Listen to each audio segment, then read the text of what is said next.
हाय friend secret foodie channel आपणकर पुणी थे स्वागत। तो आज आम करवा मोमो बार अच्छी तो बार अनुसार आज आम बढ़िया मोमो करवा जोटी हूँ आम चिकेन मोमो बहुत सहज टाइम टेकिंग कम हम से अनुसार आम करवा टाइम बहुत कम करवा। तो देखो प्रथम मुझे नहीं जाइए मैदा आम अटाटा गुंदिया लुण टिके आ मैदा अनुसार पानी जमी आपण मैंने रुटी चकड़ुचंदी ना अटा से टाइप भाव चकटी देवे। तो सही टाइप भाव मुझे चकटी देती। अच्छा हाँ आपड़ चाहिए मैदा जगह भी अटा भी यूज करेंगे जोटा कि मोर चैनल वीडियो अपलोड भी हो सारी। तो आप चाहिए अटारे मोमो केमती करती तो देखिपारे तले लिंक रे देदेवी। तो ये देखो यहाँ आम डो हो जाए या रेस्ट छाड़ीदे। तो या छाड़ीद 5 ରୁ 10 मिनट ता भर आम सब अलग कम करदे। तो ये देखो मुझे नहीं जाइए चिकेन हाड़ ना चिकेन जो जदि हाड़ अच्छी तो हाड़ को काटिक फोपाड़ी दे पारती आउ ना आप अलग किसी तरकारी करेंगे। यहीपरिका मांस ने मुझे नहीं जाइए रसुण 3 ରୁ 4 कोला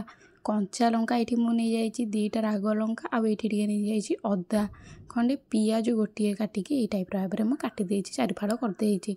एबे याकू आम सबुतक ग्राइंड करिया पानी दबार नाई। तो चलतु ग्राइंड करके मिला देखो ये मुझे ग्राइंड हो सारी बिना पानी रे ग्राइंड करेंगे किसी भी ब्लेंडर भांगनी हाड़ ना चिकेन रे ही करेंगे। एबे याकू चलतु नहीं कि जी आमर सेकेंड प्रोसेसिंग को देखो यही टाइप भाव में गोटे पैन बसई देती से सोरिष तेल देदें आप रिफाइन कि जेकोसी खाଇବା तेल पकई पारे। ये आमर चिकेन तक पकई दूची जोटा आम ग्राइंड करके रखी थे। एबे याकू बहुत बढ़िया भाव आम फ्राए करदे यही टाइप भाव में। तो पकईवा या कौन टिके आम सोया सॉस पकईवा देखिए सोया सॉसटा पकईला फल कौन हुए बहुत बढ़िया भाव बास्ना हुए। तो सोया सॉस ये पकई लुण जिते बेले देवे देखिए देवे बेसी लुण देवेनि। तो ये जेहेतु आम ग्राइंड करदे मात्र 5 मिनट भी लगे आपन को यहाँ बहुत शीघ्र सीझापी। ये मुझे लुण दे दूसरी स्वाद अनुसार सोया सॉस देते तेणुक देखिए लुण टी पकईबे ना लुणिया हबार भी संभावना थाए।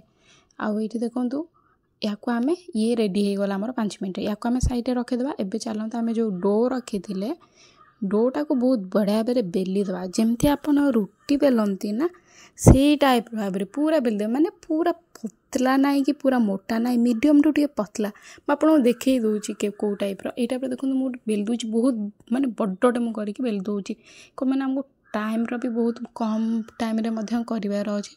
तो यही टाइप भाव में आप ग्लास रे काटी पारे जदि ताटिया अच्छी तो ताटिया पकई काटी पारे छोट ताटिया।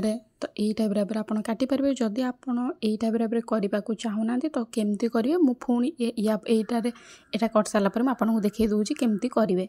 तो जदि यहाँ बहुत बढ़िया बहुत इजी उपाय आप बड़ ग्लास नियंतु यही टाइप भाव काटतु पूरा गोल साइज हम आउ पतला मोटा रबार भी किसी संभावना ना। आई जोराक आम छिंडुचे ना यहाँ आम पुणी सेकेंड थर जिते बड़े करेंगे या आम बेलीदे या फोपाड़ार ना या बेलीदे पुणी आउ थे। तो ये देखो केते सुंदर गोल भाव में राउंड सब तक आमर हो जाए देखिपे।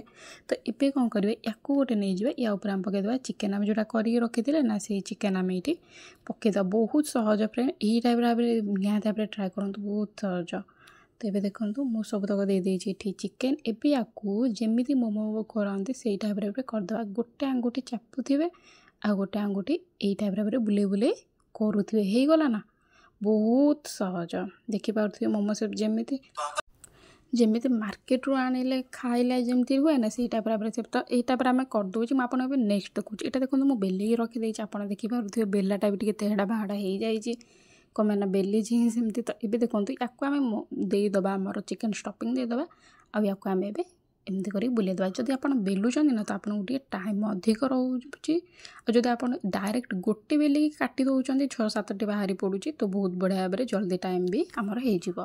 तो ये देखो येटा टी बड़ कले तो यार सेप हो बड़ आप छोट बड़ दीटा देखिपे मो प्लेट रखी या स्टीम करा केमती आज मुझे देखो बिना तेल तेल आमर दबा दरकार ना टोटाली भी टिके भी तेल ये लगे चान्स ना बस प्लेट रखु थाली यही टाइप भाव में गोटे स्टील थाली नहीं जातु रखी दिंतु।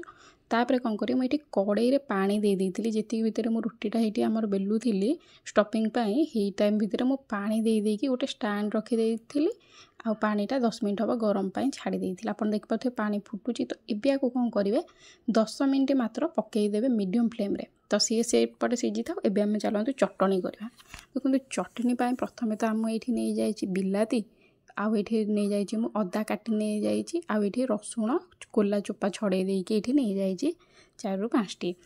या ऊपर आम नाली लंका जो सुखिला लंका थाए से सुखिला लंका पकईदबा आउ टे आमर ये पानी पकईदबा।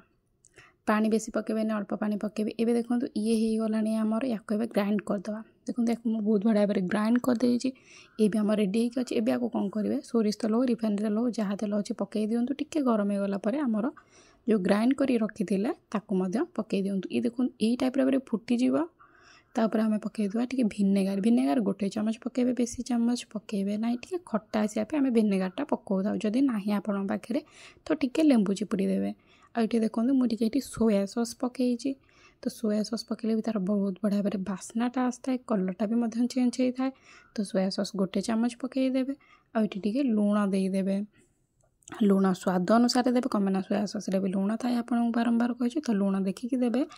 एबे देखो आपको बहुत बढ़िया भाव आम घाटी दबा बस आउ कि भी आपंकर पकेबार आवश्यक ना बहुत ही बहुत सहज ये होगा आमर रेडी फुटीगला ये टाइप दी थर फुटीज पानी टी मरीज जानीगले बास्ना गोटे अलग प्रकार बास्ना आस ये होगा रेडी आपको आम रखीदे सैड्रे।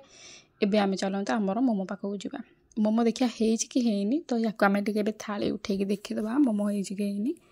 हाँ देखा बहुत बढ़िया भाव मोमो हो जाए मात्र 10 मिनिट्रे आमर मोमो रेडी हो जाए। जदि आप पाखे स्टांड ना तो आपड़ गोटे थाली कि गोटे ताटिया उपरे यही टाइप करके रखिपारे। तो ये देखो मुझे आपको गोटे छड़े देखो मोमो लगे तलू देखो बिना तेल मोमो बहुत बढ़िया भाव हो।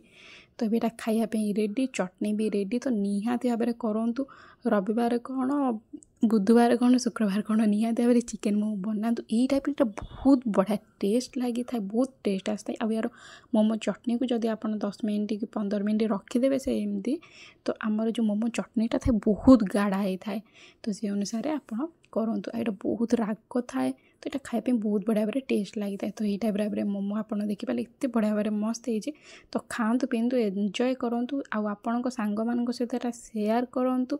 आदि मो भिडियोटी भल लगे प्लीज गोटे like comment share and subscribe निहाती भाव करूँ। पुणी मीडिया गोटे नेक्स्ट वीडियो तेणुक